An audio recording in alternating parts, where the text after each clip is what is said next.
नमो नारायण। आप सभी छोटे बड़े मित्रों को मेरी राम राम। आषाढ़ शुक्ल पक्ष की एकादशी व्रत कथा पढ़ने व सुनने से मनुष्य के समस्त पाप नाश हो जाते हैं। इस एकादशी को पद्मा एकादशी और देवशयनी एकादशी भी कहते हैं। कथा प्रारंभ करने से पहले अगर आप हमारे चैनल में पहली बार आए हैं तो हमारे चैनल को सब्सक्राइब जरूर करें। धर्मराज युधिष्ठिर कहने लगे कि हे केशव, आषाढ़ शुक्ल पक्ष की एकादशी का क्या नाम है, इस व्रत के करने की क्या विधि है और किस देवता का पूजन किया जाता है।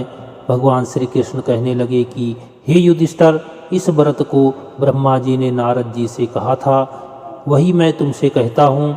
एक समय नारद जी ने ब्रह्मा जी से यही प्रश्न किया था।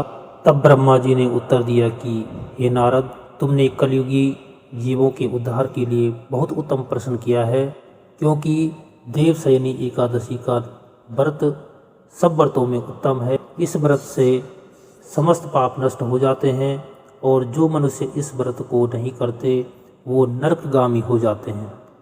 इस व्रत के करने से भगवान विष्णु प्रसन्न होते हैं।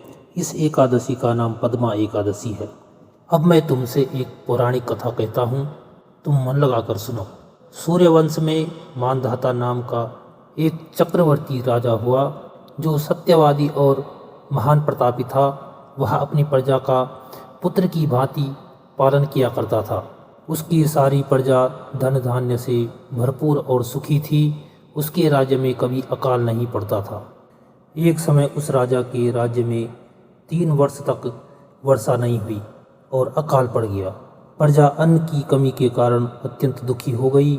अन्न के न होने से राज्य में यज्ञ आदि भी बंद हो गए। एक दिन प्रजा राजा के पास जाकर कहने लगी कि हे राजा, सारी प्रजा त्राही त्राही पुकार रही है, क्योंकि समस्त विश्व की सृष्टि का कारण वर्षा है।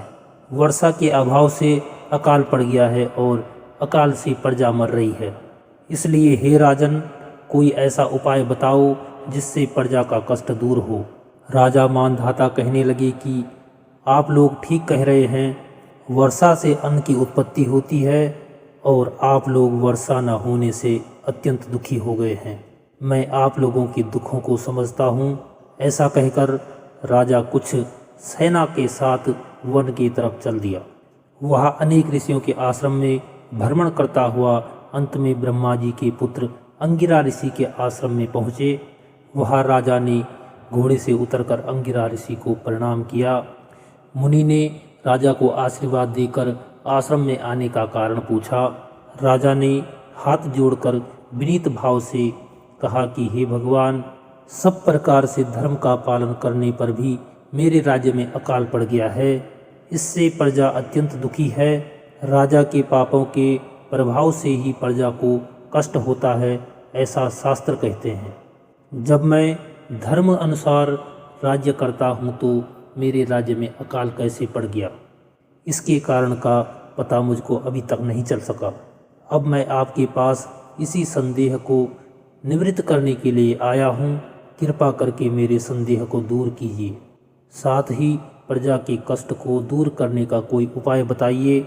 इतनी बात सुनकर ऋषि कहने लगे कि हे राजन, यह सतयुग सब युगों में उत्तम है। इसमें धर्म को चारों चरण सम्मिलित है, अर्थात इस युग में धर्म की सबसे अधिक उन्नति है। लोग ब्रह्मा की उपासना करते हैं और केवल ब्राह्मणों को ही वेद पढ़ने का अधिकार है। ब्राह्मण ही तपस्या करने का अधिकार रखता है, किंतु आपके राज्य में एक शूद्र तपस्या कर रहा है।